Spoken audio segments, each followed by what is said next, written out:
कृषि विज्ञान केन्द्र साखीगोपाल परिसर में प्रधानमंत्री कृषक सम्मान निधिर 19तम किस्ती सहायता प्रधानमंत्री श्री नरेंद्र मोदी द्वारा सीधासख प्रेरण कार्यक्रम बिहार भागलपुर वेबकास्ट द्वारा 300 ऊर्ध्व चाषी देखिथिले। ଏହି ମହୋତ୍ସବରେ ପୁରୀ ସାଂସଦ ଡକ୍ଟର ସମ୍ବିତ ପାତ୍ର, ପିପିଲି ବିଧାୟକ ଶ୍ରୀ ଆଶ୍ରିତା ପଟ୍ଟନାୟକ, ସତ୍ୟବାଦୀ ବିଧାୟକ ଶ୍ରୀ ଓମ୍ ପ୍ରକାଶ ମିଶ୍ର ଯୋଗଦେଇ ଉପସ୍ଥିତ ଚାଷୀମାନଙ୍କୁ ଉଦ୍ବୋଧନ ଦେଇଥିଲେ। ପ୍ରାରମ୍ଭରେ କେବିକେ ମୁଖ୍ୟ ବୈଜ୍ଞାନିକ ଡକ୍ଟର ସ୍ୱୟଂ ମିଶ୍ର ଅତିଥିମାନଙ୍କୁ ସ୍ୱାଗତ କରିଥିଲେ ଏବଂ ପୁରୀ ଜିଲ୍ଲା ମୁଖ୍ୟ କୃଷି ଅଧିକାରୀ ଶ୍ରୀ ପ୍ରଦୀପ କୁମାର ଦାସ ଧନ୍ୟବାଦ ଅର୍ପଣ କରିଥିଲେ।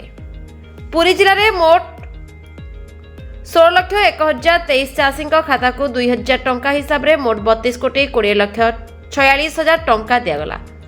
ଆଗାମୀ ଦିନରେ ଅଧିକରୁ ଅଧିକ ଚାଷୀ କିଭଳି ଏହି ଯୋଜନାରେ ସହାୟତା ପାଇବେ ସେଥିପାଇଁ ଯତ୍ନବାନ ହେବାକୁ ଅତିଥିମାନେ କୃଷି ଅଧିକାରୀମାନଙ୍କୁ ପରାମର୍ଶ ଦେଇଥିଲେ।